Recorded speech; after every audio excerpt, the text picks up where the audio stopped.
mana Clay yang paling bisa buat dicari. Tapi menarik ya, memang Kadita sendiri ini bisa nge-counternya secara nggak langsung Om. Karena ketika real world manipulation, dia bebas banget nih untuk maju dengan nantinya rock wave-nya. Dan kita tahu lah damage dari Kadita sendiri. Kemungkinan Kaditanya bisa aja ditaruh di mid lane. Walaupun memang bisa fleksibel Kaja sama Kaditanya. Sistemnya mungkin lebih ke arah kayak dua roamer mungkin ya. Betul, betul. Dua nomor yang memang bisa dipakai ya. Ada kajanya.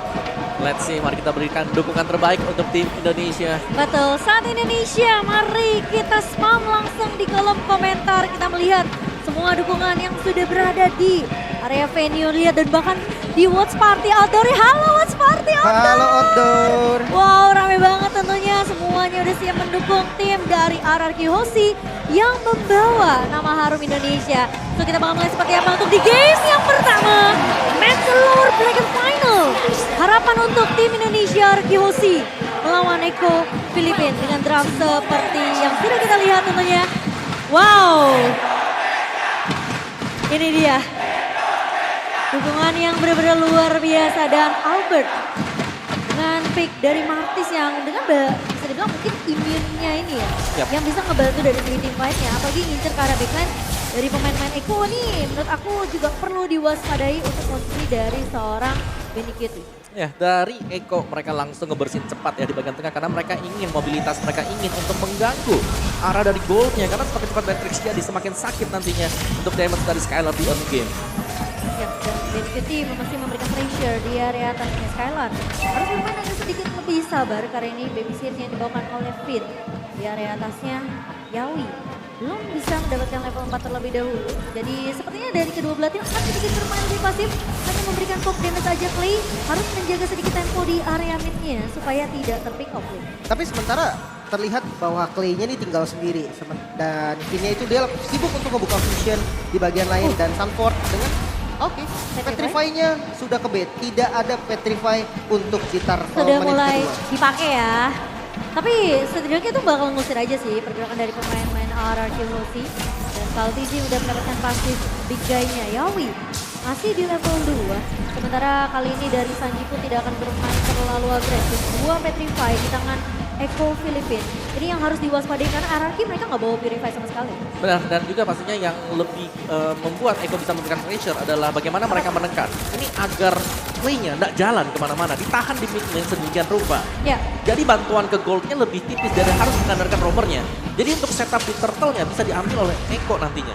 oke. Sementara dari pemain-pemain RRQ sih mereka mau mencoba melawan konten satu buah Black Dragon Form dari seorang transport tapi kalau Tizi berhasil untuk mendapatkan tapi ditukarkan dengan first blood. Main Phoenix masih dapat oleh Seven. Atau lebih tifatnya kali ini Petrify yang connect dan Finn harus tumbang. Di tangan seorang Sanford ditukarkan Clay. Pertukaran 2 untuk 1 kali ini. Wow. Tim RRQ mereka kehilangan kesempatan untuk mendapatkan objektif turtle. Cukup komit sih. Pergerakan dari Eko sendiri menurunkan 4 pemain di arah turtle tadi. Berhasil dapetin hasilnya maksimal, namun kali ini top lane Zaman Force sudah ke-trigger juga. Dan flicker dari Skylar mau tidak mau harus dikeluarkan. Ya, dan dari kedua, XP dan juga gold medal bagi RP Hoshi, mereka menggunakan Fury's Hammer mengincar untuk physical penetration. What? Oh no, Yawi. Ini emang ngeselin sih. Kaja tuh ngeselin dengan Ring of Honor ya ke bawah. Iya, dan itu kerugian yang mahal ya, terutama untuk jungle yang tercuri purple buff-nya yang kedua lagi. Dan kita tahu bagaimana di 5 menit awal ini jungle sangat bergantung dari Chris. Ya, tapi mencoba untuk mendapatkan trade terlebih dahulu dari RRQ Hoshi. Mereka pressure kembali di area atasnya. Benny Cutie yang bakal coba di-press terlebih dahulu. Sementara R7 di area bawah mencoba untuk menahan Sanford dengan satu buah Bravers Fighter. Dan ada statistik di mana Eko menjadi pemegang pertama untuk total turtle secure ya. Ya, Om. Bermain lebih objektif untuk Eko Filipina. Banyak banget turtle, isi 35 turtle ya dari sepanjang M4 itu angka yang tinggi banget. Dan kalau kita lihat di arah bottom lane, Petrify bahkan dari Sanford di commit habis. R7 harus tumbang. Burst damage yang begitu perih dari Eko. Tapi kali ini Albert mencoba untuk menahan. Di area bawahnya terlebih dahulu. Satu buah Black Dragon Form di pop up. Untuk kabur terlebih dahulu dari seorang Sanford. Tidak mau mengambil resiko untuk team fight dengan Albert di area bawah. Ya, dan mau gak mau di sini di gold lane, Skylar ini harus dibabisin oleh Finn karena serangan yang dibangun. Ini lihat bagaimana Clay-nya nggak bisa bantu sama sekali buat di atas karena dari minion tengahnya selalu di clear cepat. Jadi mau gak mau dia stay di sana untuk dapetin XP dan juga level. Ini mungkin rotasinya dari Arkeologi harus lebih gimana caranya memprioritaskan biar Skylar-nya dapetin space yang cukup banyak untuk farmnya. Karena Benny Cutie pun sadar akan hal tersebut. mereka nggak bawa marksman, mereka memang bawa Harit yang dimana late game juga perih banget dengan beberapa item magicalnya. Tapi tentunya kali ini KTZ dan Nolas Welcome dibuka. Dan bahkan, burst damage dari seorang Sanji. Lap dari belakang tadi Turtle Slain. Bain Phoenix berhasil diamankan, tapi Yawi tumbang kali ini Albert berhasil dapetin double kill ke arah KTZ. Dua pemain hilang ditukarkan dengan satu turtle objektif untuk Eko Filipin. Wah, ini dampak yang lumayan besar nih karena Eko butuh banget Yuzong ketika dia mau kontes ke arah Turtle. Oke, Turtle-nya masih bisa didapatkan, namun ada dua member juga yang ditumbangkan. Salah satunya adalah Kanzi. Yang ini penting banget, pattern jungle-nya akan sedikit terhambat walaupun Benny Kitty nggak tumbang. Dan untuk Skylar, menurutku selama dia nggak tumbang, nggak ada masalah di gold lane. Oh benar, tapi Sengsen tadi ya, dia bisa diculik karena adanya Sanji juga. Sanji yang selalu hilang dari minimap dan kalau memang harus dibuka dari area-area rumputnya. Ini sangat-sangat mengandalkan Finn. Dan Finn juga, kalau dia buka, itu kalau ada si Kajanya, ada Divine Judgment yang siap buat narik Finn kapanpun juga. Iya, dan yang ngeselin ya, yang mengerikan dari Eko ini adalah dua Petrify yang tiba-tiba bisa datang. Ya. Dari seorang Sunford dan juga Sanji. Ya dan kalau kita lihat, Sabar terlebih dahulu, Yawi. Benar-benar udah di-expect oleh seorang Skylar, tapi itu mahal banget. Dipaksa menggunakan satu buah flickernya untuk mundur daripada ke pick off oleh seorang Yawi. Oh, charge, harus mengejar ke arah Benny Kitty. Masih bisa selamat dan tadi defense adjustment-nya cooldown om. Bisa di-dodge dengan flicker. Oke, bisa ternyata. Dan untuk tim fight seperti ini ya, tim fight jangka panjang, kalau PC dia sudah punya Radiant Armor. Dia sustain dan dia respect.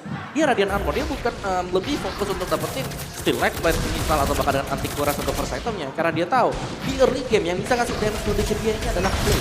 Iya, dan next objektifnya ini berada di atas. Jadi pemain-pemain dari Eko mereka akan main dari area sekitar mid menuju ke area atas, ke area river dari turtle objektif yang ketiga. Sementara RQ mereka harus sudah mulai siap untuk menjawab inisiasi yang bisa aja dibuka oleh Eko Filipin. Misalkan 3 member nih yang diturunkan ke arah gold lane. Mereka siap banget untuk fight. Tapi RRQ juga nggak kalah siap. Namun di bottom lane ternyata Rockwave lagi-lagi R7 yang menjadi korban. Ngeselin banget combo Sanford dan juga Sanji. Berkali-kali kita lihat R7 menjadi korban kedua kalinya. Dan dengan adanya turtle yang sudah mulai di-poke kali ini. Yawi maju dengan satu buah Divine Judgment, namun Clay bakal coba ditabrak dengan seorang Sanford. Kali back dari formnya di pop up. Alba mencoba untuk bertahan, tapi kali ini Sanji menahan dari area midnya. Sehingga membuat Eko Filipin mereka bisa mendapatkan turtle slain by Infinix untuk yang ketiga kalinya. Oh no, harus reset terlebih dahulu. RRQ nggak boleh ngikutin ritme permainan yang sudah dibuat sama Eko sendiri. Sanji selalu berani untuk melakukan trapping. Ketika mereka turun ke arah bottom lane, dua Petrify pun ready untuk dikomit demi mendapatkan kill ke arah R7. Ya, dan jalan Sanford ini selalu bisa masuk dari belakang juga. Yuzong dia, timingnya dia masuk, itu selalu bisa memberikan impact besar untuk tim Eko. Ini informasinya harus benar-benar pasti dari arah Kiyoshi karena R7 yang mungkin bisa jadi target bulan-bulanan dari Eko Filipin. Ini cukup bahaya, tapi Finn coba untuk wild charge maju mengusir pergerakan dari Sanford dan Skylar. Sepertinya harus bertukar lane terlebih dahulu karena sudah kehilangan turret juga tadi di area atasnya. Sehingga akan bermain lebih aman kali ini di area bawah. Tapi sudah melakukan rotasi terlebih dahulu. Nunggu siapa yang bisa diculik terlebih dahulu. Skylar sepertinya akan menjadi target tujuan. Satu buah Darkness Welcome berhasil ditahan terlebih dahulu oleh Kartizi. Menarik ke arah Skylar. Lihat Yawi mencoba untuk melakukan conceal. Tapi Skylar berhasil mundur dengan cukup selamat. Wow, mereka nge-zoning doang sih tadi. Mereka mau outer turret yang ada di bottom lane. Dan sekarang sudah didapatkan. Vision yang dimiliki oleh Eko sendiri akan lebih luas nih. Tengahnya udah hancur dan invasi jungle mungkin aja dilakukan. Ya, tapi itu adalah 5-man rotation yang dilakukan oleh Eko. Mereka standby di bawah di area dari Orange Buff. Oke, tapi kalau Tizi tertangkap kali ini momen manipulation di pop up oleh seorang Clay. Sanji mulai datang dari area backline, satu buah burst dari seorang Sanji. Menumbangkan Clay kali ini, sementara pemain-pemain dari Eko juga kehilangan Kartizi. Pertukaran 1-1 sejauh ini. Dari laningnya ini masih bisa dipegang oleh Eko Filipin dengan perbedaan network yang bisa kita bilang cukup jauh di menit ke-8 kali ini. Ya, 4.500 gold difference dan Cortese respect 4 physical damager, ada anti-Ciras di sana untuk next item setelah Radiant Armor. Dan misalnya untuk Haritnya dia udah menjadi full damage semua dari Kaditanya full damage dan Haritnya juga full damage, jadi bahaya banget ya. Dan kita tahu bagaimana untuk tim Eko, Kadita ini adalah hero yang selalu berada di dalam rumput. Jadi butuh banget yang namanya Athena Shield juga, misal di roamer dari Artihosi. Ya, dan mereka nggak bisa sembarangan untuk nyebrang sih. Lihat posisi dari Eko Filipin, mereka udah diam, siap-siap untuk menudik siapa yang bisa sembarangan lewat masuk ke area rivernya. Dan kalau misalkan kita lihat dari ekonomi sekarang juga ini nggak bagus. RRQ nggak boleh terburu-buru. Dengan kalahnya sekitar 4.000 kurang lebih. Ini bisa banget nih nanti counter initiate ataupun bahkan Echo yang melakukan initiate terlebih dahulu.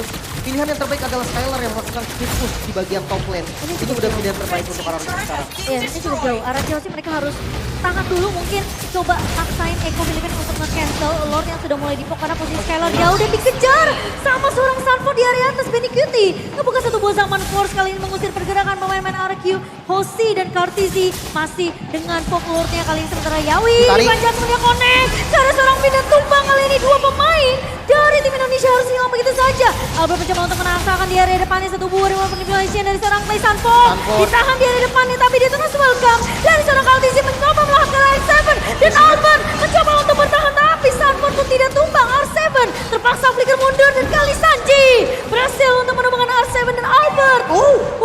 Tipis banget masih bisa survive namun harus menukarkan dengan satu buah Lord Flame by UBS Gold di tangan Echo Philippines. Oke, memang dengan posisi yang tadi nggak enak banget untuk RRQ sendiri.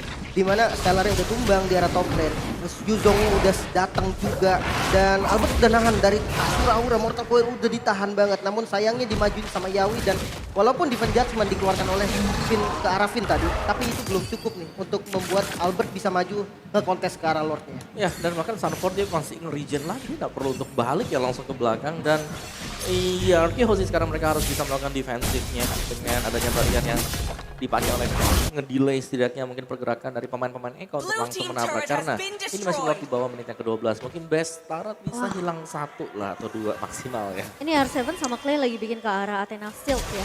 Sementara sejauh ini yang megang baru Finn aja dan Lord kali ini sudah mulai masuk ke area base di area bawah ini di atas dan Nanton mencoba untuk mencuri lagi Skylar yang terpisah dari kawanan pemain RRQ Hoshi kali ini harus hilang terlebih dahulu. 3 laning bakal coba diputus bersamaan oleh Echo Philippines dan Lordnya masih bisa ditahan. Albert mencoba untuk menahan pergerakan pemain-pemain dari Echo Philippines di area atas dan tidak akan ada base turret yang pecah.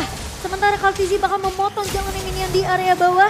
Sembari RRQ Hoshi mereka harus bermain lebih defensif. Sabar terlebih dahulu menunggu Skylar yang akan muncul dalam waktu 8 detik. Iya, lagi-lagi dengan Lord pertama pastinya nggak boleh terburu-buru. Namun Conceal juga sudah digunakan barusan. Mau dipaksa, Echo Esport nggak mau mundur.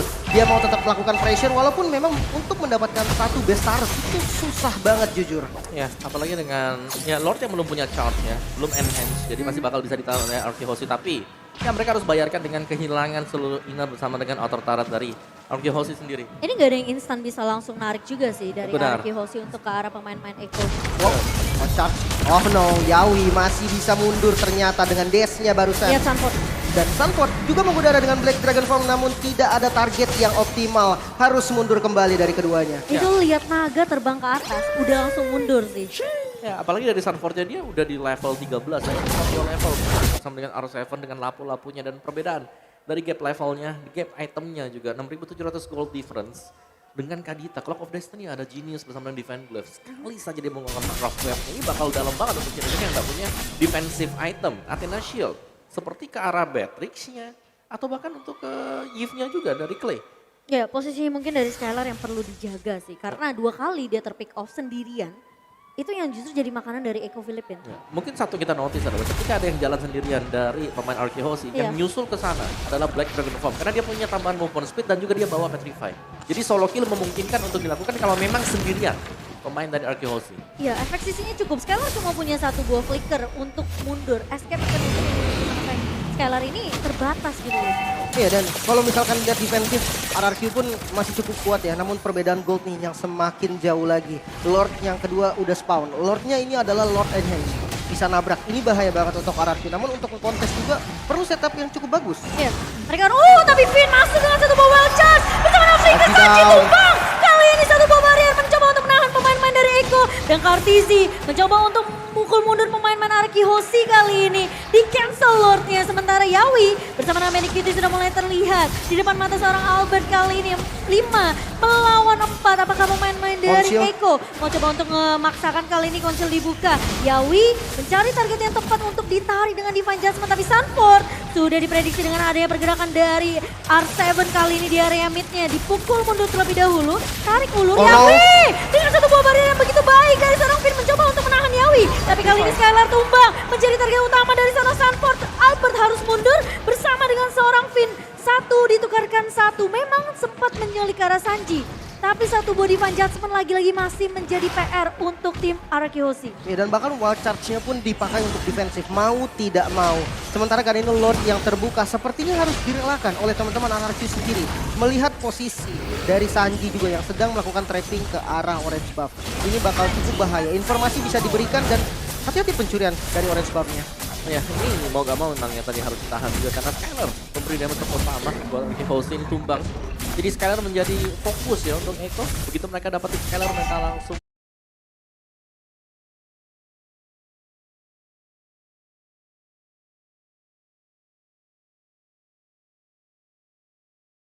tabrak habis-habisan juga karena mereka tahu mereka punya power. Kalau hanya mengandalkan Clay kan paling apa? Ice Queen One, Glowing One. Dia damage-nya ini bukan damage yang burst bener, tapi memang bisa memberikan efek sisi dan tapi Kartizi. Ini adalah Barats. Dengan big guy dia, otomatis dia juga punya resilience.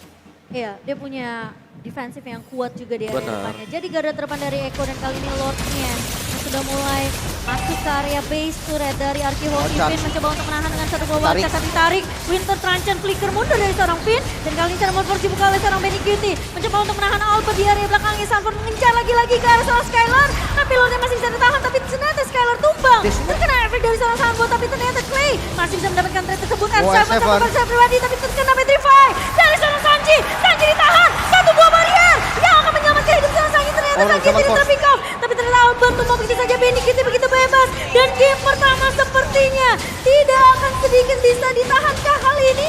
Dari Arakihoshi masih memiliki nyawa. Masih bisa melakukan defensif. Yawi. Satu buah divine judgment. Dan bahkan satu buah burst. Dan oh my god. Dari RCB benar-benar coba ditahan di area depannya Clay. Mencoba untuk bertahan. Oh, no. Dan bahkan Benny Cutie akan memberikan game pertama untuk tim Echo Filipina. Meskipun kita sudah